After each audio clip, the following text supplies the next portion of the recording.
Hello, नमस्कार। कोविड-19 के इस मुश्किल घड़ी में बच्चों, हम सभी लोग अपने घरों में रहकर कार्य करने के लिए थोड़ा मजबूर हैं। लेकिन मुंबई महानगर पालिका ने आपको घर बैठे ही पढ़ाने या यूँ कहें अध्ययन करने का एक मौका दिया है, जो कि हमारे महानगर पालिका के चैनल द्वारा आपको वीडियो के रूप में लेसन प्रसारित किया जाएगा। और उस लेसन के जो विषय हैं वो आपके स्क्रीन पर दिखाई देंगे और उसके टॉपिक भी आपको स्क्रीन पर ही दिखाई देंगे। तो चलिए शुरू करेंगे हम आज का अपना लेसन। कक्षा छठी कक्षा में हमारा आज का जो विषय है वह है सामान्य विज्ञान। सामान्य विज्ञान विषय में हम आज चर्चा करेंगे lesson number 14, light and the formation of shadows, जिसका भाग दूसरा पार्ट सेकंड आज हम देखेंगे, अर्थात प्रकाश और छाया का निर्माण, जिसमें हमने पहले भाग में कुछ घटक पर चर्चा की थी और आज हम उसके आगे की चर्चा करेंगे इस भाग दूसरे में। और मैं हूं आपका वर्चुअल मार्गदर्शक Ajay Kumar Maurya, MCGM virtual classroom Dadar से। तो हमने पहले भाग में जो चर्चा की वो घटक थे, कुछ याद आ रहे हैं आपको? हमने प्रकाश के स्रोतों को देखा था, जिसमें प्राकृतिक, मानव निर्मित थे, प्रदीप्त और अप्रदीप्त स्रोत, जिसको हमने देखा। उसके बाद हमने जो चर्चा की वो थी प्रकाश का संचरण। प्रकाश कैसे मार्ग से संचरित करता है, जाता है, क्या वह टेढ़े मेढ़े मार्ग से जाता है या वह सरल सीधे मार्ग से जाता है। उसके बाद हमने चर्चा की प्रकाश का परावर्तन, कैसे वह वस्तु के पृष्ठभाग से टकराकर हमारी आंखों तक आती है या और कहीं पर जाती है, लेकिन सीधे सरल मार्ग से ही वह जाती है। और फिर हमने चर्चा की समतल दर्पण आईने में प्रतिबिंब किस प्रकार से बनता है। तो हमारी इन चर्चाओं के बाद जो आज की चर्चा होगी वह है, सबसे पहले देखेंगे हम सूची छिद्र कैमरा, जो कि प्रकाश के सरल मार्ग के जो रास्ते हैं चलने को, संचरण करने को के गुणधर्म से बनता है। और उसके बाद हम चर्चा करेंगे पारदर्शक अपारदर्शक वस्तु, अर्थात किन पदार्थों में से प्रकाश की किरणें आ सकती हैं और किस में से नहीं आती हैं, उन्हें हम क्या कहते हैं। और फिर देखेंगे छाया का निर्माण किस तरह से होता है इन पारदर्शक या अपारदर्शक वस्तुओं के पिंडों के कारण। तो सबसे पहले हम शुरू करेंगे सूची छिद्र कैमरा, इसकी चर्चा को आगे बढ़ाएंगे। चलिए अब हम प्रकाश के सरल मार्ग के गुणधर्म से एक वस्तु देखते हैं जिसका नाम है सूची छिद्र कैमरा, पिन होल कैमरा। यह किस गुणधर्म पर काम करता है, उसका प्रयोग हम घर में कर सकते हैं। सूची छिद्र मतलब सुई के छेद के बराबर बहुत छोटा सा छेद से जाने वाली किरणें किस तरह प्रतिबिंब का निर्माण करती हैं। ये एक पुट्ठा है, उसमें एक बारीक सा छेद है बीच में, यहाँ छेद मैंने बड़ा दिखाया है आपको समझने के लिए। और उस पुट्ठे के चारों ओर अंधेरा है और पीछे एक कपड़ा या पर्दा लगा हुआ है। कागज का पर्दा हो सकता है, पतले कपड़े का हो सकता है। तो ये हो गया एक पिन के समान, सुई के समान छेद वाला पुट्ठा है, पीछे एक पर्दा है और पुट्ठे के सामने कोई वस्तु है। तो हम जानते हैं कि वहां से निकलने वाली किरणें सीधे रास्ते से उस छेद से होकर जाने की कोशिश करेंगी। तो ऊपर जो है वो रोशनी सीधे आती है, पुट्ठे में से होकर आर पार सीधी चली जाती है। ध्यान दीजिए, जो हिस्से से रोशनी आ रही है वही हिस्सा हमें दूसरी तरफ दिखाई देगा। प्रतिबिंब में हमें वही हिस्सा दिखाई देता है जहां से रोशनी आती है। ऊपर से आई हुई रोशनी नीचे की ओर झुक गई, बीच में से सीधी जाने वाली किरणें सीधी चली गई, और बल्ब के नीचे के हिस्से से आने वाली जो भी किरणें थी वो भी सीधे रास्ते से छेद से होते हुए दूसरी ओर ऊपर चली गई। तो आप बता सकते हैं कौन सा हिस्सा कहाँ दिखाई देगा? हमें पुट्ठे पर, पर्दे पर यह नजर आएगा। तो बल्ब उल्टा नजर आने लगा। क्यों उल्टा नजर आ रहा है? तो प्रकाश की किरणें छिद्र पुट्ठा से जाने पर वह सीधी चली जाती हैं, और जाने पर उनकी दिशा जो है नीचे वाली ऊपर, ऊपर वाली नीचे हो जाती है। इसलिए वस्तु जो है उल्टा दिखाई देता है। यह है पिन होल कैमरा, और ये आप घर में कर सकते हैं। अपने घर के किसी दीवार में, दीवार के सामने पुट्ठा रखकर, और दूर खिड़की से कोई रोशनी या कोई लाइट आप जलाएंगे तो आपको दीवार पर उसका प्रतिबिंब उल्टा नजर आएगा। अगर मोमबत्ती हो तो क्या नजर आएगा? इस तरह से प्रतिबिंब बनेगा। क्यों बन रहा है? क्योंकि जलती हुई मोमबत्ती से निकलने वाली किरणें छिद्र से होते हुए नीचे की ओर चली गई, क्योंकि सीधा रास्ता वही मिला उसे, और यहां से भी सरल मार्ग नीचे से निकलते हुए ऊपर की ओर चली गई। तो उल्टा प्रतिबिंब दिखाई देता है। तो हमने देखा किस तरह से प्रकाश की किरणें सरल मार्ग से जाती। अब उन किरणों को रोक लिया जाए तो क्या होता है? तो उन किरणों को अगर रोक ले, कोई वस्तु अगर रोकती है, किरणों के बीच में आ जाती है प्रकाश की, तो वहां पर रोशनी नहीं पहुंचती है। तो वहां काले रंग की एक आकृति बन जाती है जिसे हम छाया कहते हैं। तो छाया का निर्माण उसी से होता है। देखिए, सूर्य है, एक पेड़ है, हम देखते हैं पेड़ की छाया जमीन पर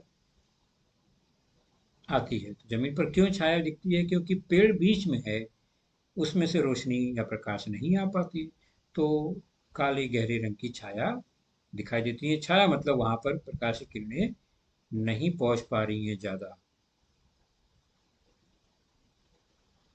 चलिए एक प्रयोग देखते हैं। एक कुत्ता है, यह एक टॉर्च है। अब हम क्या करते हैं? इस टॉर्च को जलाकर कुत्ते पर रोशनी करते हैं, और पीछे एक पर्दा या दीवार है। टॉर्च को जलाने पर क्या होगा? उस वस्तु या जो कुत्ता यहाँ पर दिखाई दे रहा है, उसकी छाया दीवार पर दिखाई दे रही। तो रोशनी के कारण हमें वह छाया मिली। रोशनी वहां नहीं पहुंची, कुत्ते ने उसे रोक लिया उस प्रकाश की किरणों को, इसलिए वहां पर छाया नजर आ रही है। और जहां जहां किरणें पहुंच गई वहां वहां छाया नजर नहीं आती। फिर से देखें ध्यान से।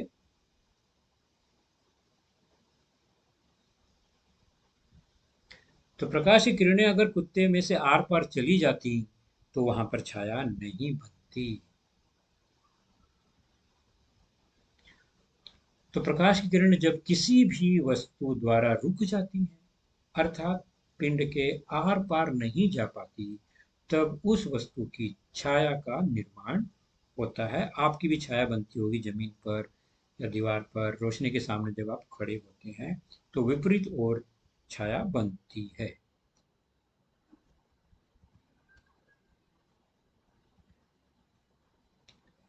तो छाया का निर्माण के बारे में दो बातें ध्यान रखेंगे कि जिन वस्तुओं में से प्रकाश बिल्कुल भी आर पार नहीं हो पाता, उससे गहरी छाया बनेगी, और ऐसे पदार्थ को अपारदर्शी वस्तुएं या पदार्थ कहते हैं। जैसे लकड़ी, लोहा, पत्थर, इनमें से प्रकाश की किरणें नहीं जा पाती, तो इनकी गहरी छाया दिखाई देती है। ऐसी वस्तुओं के दूसरी तरफ रखी वस्तु बिल्कुल दिखाई नहीं पड़ती। अगर हम आँख के सामने लकड़ी रख दें, लोहा रखें, पत्थर, तो हमें दूसरे तरफ की वस्तु दिखाई नहीं देती। इसका मतलब उसमें से प्रकाश की किरणें आर पार नहीं जा पा रही हैं। तो बाहर से आने वाली किरणें हमारी आंखों तक नहीं आ रही हैं, इसलिए वो अपारदर्शी वस्तु है, और अपारदर्शी वस्तु के कारण गहरी छाया का निर्माण होता है। जैसे कि ये दृश्य खिड़की है, खुली खिड़की एकदम, इसमें से हम बाहर की दृश्य देख पा रहे हैं, क्योंकि वहां से आने वाली किरणें इस खिड़की से आ रही हैं, तो हमें वो दिखाई दे रहा है। खिड़की को अगर हम बंद करें अलग अलग प्रकार की खिड़की से, इस यहाँ पर खिड़की का पल्ला लगा दें और उसमें देखते हैं एक क्लियर ग्लास है, तो उसमें से दृश्य नजर आ रहा है, मतलब उसमें से आने वाली किरणें आर पार होकर हमारी आंखों तक आती है। तो ऐसे वस्तु जो है, ये कांच, यह पारदर्शी है, लगा हुआ है, तो पारदर्शी खिड़की है, क्योंकि इसमें लगे हुए कांच में से हमें दृश्य नजर आता है।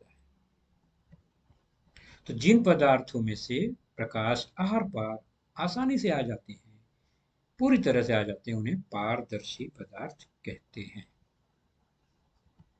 दूसरी ओर एक खिड़की इस तरह से लगाते हैं कि उसमें से हमें धुंधला सा दृश्य नजर आ रहा है पीछे का, तो इसका मतलब आधा रोशनी आ रही, आधी रोशनी नहीं आ रही है, पूरी रोशनी नहीं आ रही है।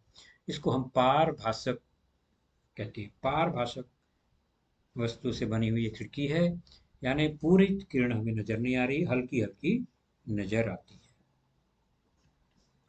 तो जिन पदार्थों में से प्रकाश आंशिक रूप से यानी थोड़े थोड़े रूप में आर पार आ जाती है, उन्हें पारभासक पदार्थ कहते हैं। और तीसरी खिड़की कुछ इस तरह से है कि बंद होने पर उसमें से कुछ भी नजर नहीं आ रहा, मतलब यहाँ से कोई किरण वापस नहीं आ रही, तो वह अपारदर्शी खिड़की है। तो ऐसे पदार्थ जिनसे प्रकाश बिल्कुल भी आर पार नहीं जाते, उन्हें हम अपारदर्शी पदार्थ कहते हैं। तो ये सब प्रकाश के संदर्भ में ही सारी बातें हैं। अब हम छाया का निर्माण देखते हैं कि छाया कैसे छोटी बड़ी बनती है। उसके लिए दो तीन कारण हैं। मान लीजिए पर्दा और पर्दे के पास एक गेंद है, वस्तु है, और दूसरी ओर प्रकाश की किरण के लिए टॉर्च है। जब वस्तु पर्दे के पास है और वह प्रकाश की बीच में है, तो उसकी छाया दीवार पर बनेगी, तो यह एक छाया बन गई, है ना। आप प्रयोग करके देख सकते हैं। तो छाया वस्तु से थोड़ी बड़ी है, रोशनी थोड़ी छोटे जगह से आ रही है, गेंद जो है दीवार के पास है। अब क्या होगा, गेंद को थोड़ा सा सरकाते हैं, या पर्दा अब गेंद से दूर हो गया, लेकिन छाया बढ़ गई। ध्यान से देखिए, पर्दे से दूरी बढ़ने पर छाया बड़ी हो गई।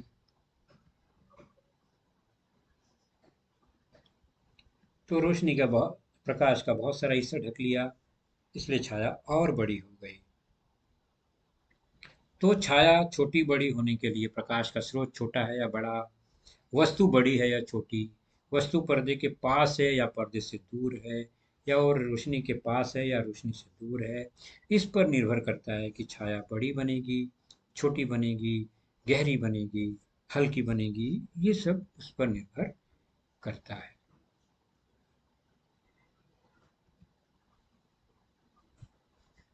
चलिए अब कुछ अन्य बातें जानने का प्रयास करते हैं, कुछ आश्चर्यजनक बातें। प्रिज्म यानी कांच का बना हुआ एक त्रिभुजाकार बेलन है, जिसे हम प्रिज्म कहते हैं। ये कांच का बना होता है। इसमें से प्रकाश की किरणें जब जाती हैं, कोई सफेद रंग का एक प्रकाश की किरण गई, तो आपको पता है उसके आर पार जाने पर क्या वहां भी ऐसी रोशनी दिखाई देगी? इसके पार निकलने पर क्या होगा, कुछ अंदाजा है आपको? इस तरह से हमें रंगीन किरणें नजर आती हैं, जो कि आपने रेनबो या इंद्रधनुष में देखा होगा। तो इंद्रधनुष में रंग ऐसे ही बनता है, सूर्य की किरणें पानी की बूंदों में से निकलकर आती हैं जब कभी, तो वहां पर इस तरह से रेनबो या इंद्रधनुष नजर आता है। तो इंद्रधनुष कैसे बनता है? तो प्रकाश की किरणें प्रिज्म जैसे किसी ठोस पारदर्शी कुछ पदार्थों से होकर जब किरणें गुजरती हैं तो रंगों में 7 रंगों में विभाजित हो जाती हैं। तो प्रिज्म में से जाने वाला प्रकाश 7 रंगों, जो कि इंद्रधनुष का रंग है, में विभक्त अलग अलग हो जाता है। ठीक इसका उल्टा प्रिज्म में अगर हम 7 रंग अगर डालें इस तरह से, तो बाहर एक कॉमन सिंगल प्रकाश दिखाई देगा। वह कैसे होगा? तो हम देखते हैं ये एक चक्रिका जिसे हम न्यूटन चक्रिका कहते हैं। यहाँ पर 7 रंग का एक चक्र है, न्यूटन चक्रिका इसका नाम है। इसको अगर हम बहुत तेजी से घुमाएं तो सारे रंग एक दूसरे में हमें से मिले हुए नजर आते हैं, और बहुत तेज घूमने पर वह हमें सफेद नजर आने लगता है, जबकि है तो वो 7 रंग का। तो बहुत तेज घूमने पर यह कलर मिक्स होकर सफेद रंग दिखाई देता है। तो इंद्रधनुषी 7 रंगों को मिलाने पर सफेद रंग दिखाई देता है। न्यूटन चक्रिका में हम यह देख सकते हैं। रुकने पर यह फिर से 7 रंगों का हमें नजर आने लगता है।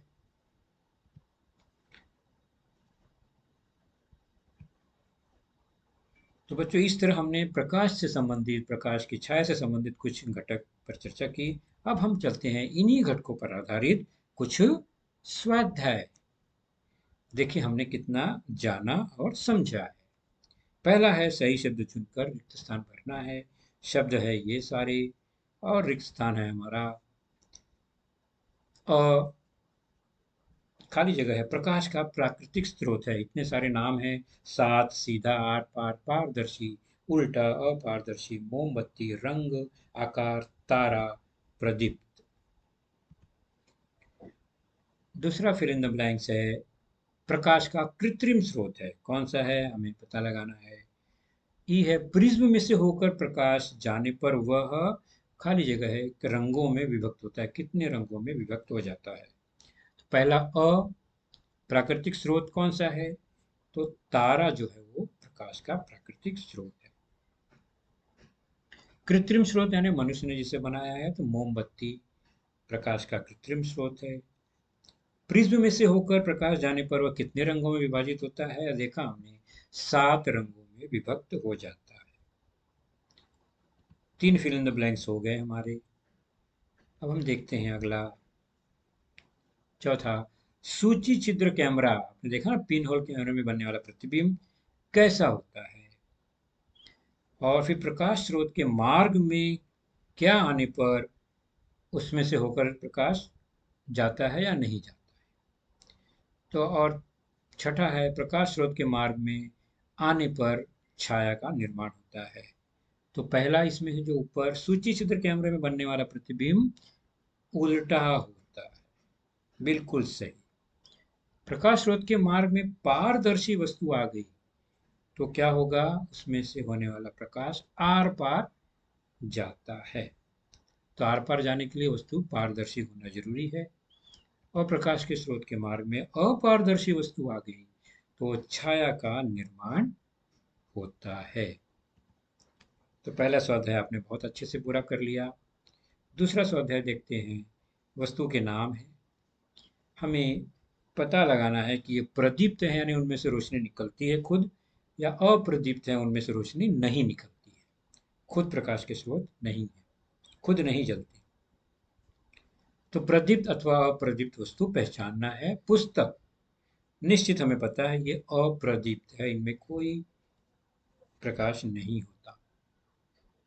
जलती हुई मोमबत्ती निश्चित है वह प्रदीप्त वस्तु है। मोम लगा हुआ कपड़ा, कपड़ा अप्रदीप्त है क्योंकि वो केवल कपड़ा है। पेंसिल कोई रोशनी नहीं होती, अप्रदीप्त है। पेन, पेन में भी कोई रोशनी नहीं, अप्रदीप्त। बिजली का बल्ब जब जलता है बल्ब, उसके बारे में बात हो रही है ये, तो निश्चित है जलने पर यह प्रदीप्त हो जाती है। टायर, टायर अप्रदीप्त वस्तु है।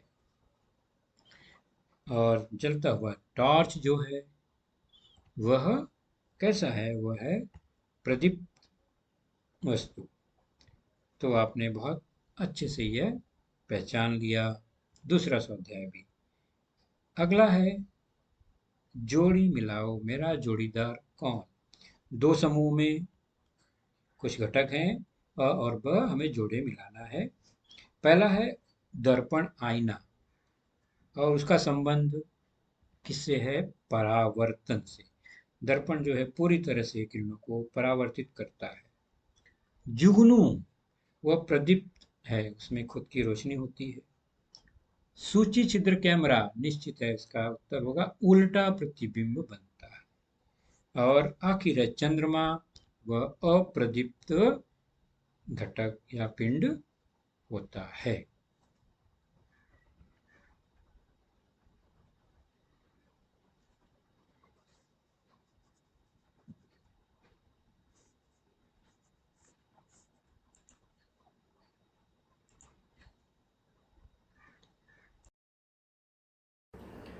तो बच्चों, आपने देखा आज का लेसन, उसके प्रमुख मुद्दों को ध्यान से बार बार दोबारा देखकर समझने का प्रयास कीजिए, क्योंकि एक बार देखने पर किसी को भी वो पूरा मुद्दा समझ में नहीं आता। तो जैसे ही हम 2 बार 3 बार देखेंगे तो हमें वह समझ में आने लगेगा। और इसके आगे की जानकारी जो होगी बच्चों, वह निश्चित ही हमारे अगले वीडियो में होगी। तो उस वीडियो को देखने के लिए, उसकी सूचना प्राप्त करने के लिए जो नीचे सब्सक्राइब का बटन होता है उसे ज़रूर प्रेस कीजिए और नोटिफिकेशन ऑन रखिए, ताकि जैसे ही हमारा लेसन चैनल पर डाला जाएगा आपको वह तुरंत प्राप्त होगा। तो अपना ख्याल रखिए, सुरक्षित रहिए। Thank you.